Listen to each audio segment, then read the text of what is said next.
DCCB chairman గారు వినిపించడానికి మీ ఎంట మేమున్నాం కేసీఆర్ అని చెప్పడానికి మీకు ఒక మంచి అవకాశం వచ్చింది. ఈ ఎన్నికలలో కేసీఆర్ గారు ఆశీర్వదించి పంపించిన గౌరవనీయులు మన కామమల్లేశ్వర గారి కారు గుర్తు కోటేసి మీ ఎంబడి మేమున్నాం కేసీఆర్ అని చెప్పి చెప్పాల్సిన అవసరం వచ్చింది. ఇంకొక మాట కూడా గుర్తు చేస్తా ఉన్నా. ఇంకొక ఇక్కడ అభ్యర్థులు ప్రముఖ పోటీ 3 పార్టీలు కాంగ్రెస్, బీజేపీ, టీఆర్ఎస్. మరి కాంగ్రెస్ అయినా ఇలా పొద్దున కొత్త విషయం చెప్పాలి. అమిత్ షా గారు వచ్చినట్టు రాయగిరి గారికి అమిత్ షా గారు మాట్లాడుకుంటూ మాట చెప్పారట, ఈ కాంగ్రెస్ వల్ల పని అయిపోయింది, కాంగ్రెస్ క్యాండిడేట్ రాహుల్ గాంధీ సంతకం ఫోర్జరీ చేస్తే ఆయన పార్టీలకించి బహిష్కరిస్తే రేవంత్ రెడ్డి తన పోటీ మనుషులు ఉండాలని చెప్పి మళ్ళీ దొంగను తీసుకొచ్చి టికెట్ ఇచ్చిండు. ఇక చామల కిరణ్ కుమార్ రెడ్డి పని అయిపోయిందని చెప్పింది. ఇంకొక మాట కూడా చెప్పాలి, బీజేపీ అభ్యర్థి గురించి కూడా చెప్పాలి. గతంలో జేఏసీ పేరు మీద ఈ తెలంగాణ రాష్ట్ర సాధన కోసము జేఏసీ నాయకులు పనిచేసారు కాబట్టి వాళ్ళకు కూడా అక్కడక్కడ టికెట్లు ఇచ్చాం. అదే విషయంలో డాక్టర్ బుర్రనరసింహ గౌడ్ గారికి కూడా మన పార్టీ తరఫున ఎంపీగా అవకాశం ఇచ్చినది. మరి 2014లో మీరందరూ ఆశీర్వదించి వారి సంవత్సరాలు వారు ఎంపీగా ఉన్నారు. ఒక్కనాడు కూడా ఆలయాల గురించి పట్టించుకున్న పాపాలు పోలేదు. 2018లో మీకు నచ్చక వారి పనితీరు బాగాలేదని చెప్పి మీరు ఓడించారు.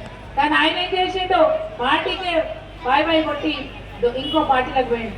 నిజంగా అందులో పోయి ఏం సాధించదో తెలియదు కానీ ఆయన డాక్టర్గా పని అయితే బాగా చేస్తాడు, రాజకీయాలకు పనికిరాడని నేను చెప్తా ఉన్నాను. గెలిపిస్తే మన ప్రాంతానికి ఖచ్చితంగా డెవలప్ చేసే అవకాశం ఉంటుందని చెప్పి నేను ఈ సందర్భంగా గుర్తు చేస్తూ, కాలాతీతమైంది అన్ని స్కీములు మీకు ఎరికే.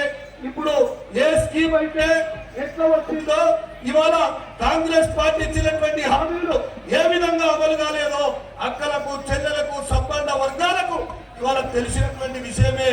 కాబట్టి అవిటి మీకు ఏమి చెప్పాల్సిన అవసరం లేదు. ఏది వచ్చిందో ఏది రాలేదో మళ్ళొక్క మాట అంటున్నాడు రేవంత్ రెడ్డి. ఇవాళ ఈ ఎన్నికలే రెఫరెండం అంటున్నాడు. ఈ ఎన్నికలలో కనుక ఆయనను గెలిపిస్తే ఏ ఒక్క స్కీమ్ కూడా మనకు రాదు అని చెప్పి ఈ సందర్భంగా మీ అందరికీ తెలియజేస్తా ఉన్నా. పద్మశాలీలు అట్టడుగున కడు నిరుపేదంలో పేదరికంలో ఉండే పద్మశాలీలకు చేనేత చేయిత బంద్ చేసిండు, ట్రిప్ పథకాన్ని బంద్ చేసిండు.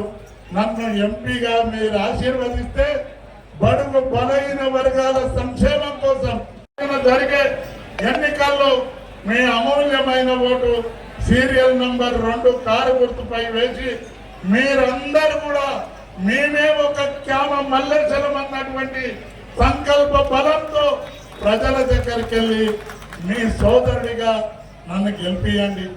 నేను ఎప్పుడైనా అందుబాటులో ఉంటా. ఎవరు టెలిఫోన్ చేసినా, ఎప్పుడు చేసినా మీకు అందుబాటులో ఉంటా. నాకు ఈ అయిన మంత్రులు, ఈ అయిన లీడర్లు నాకన్నా పెద్ద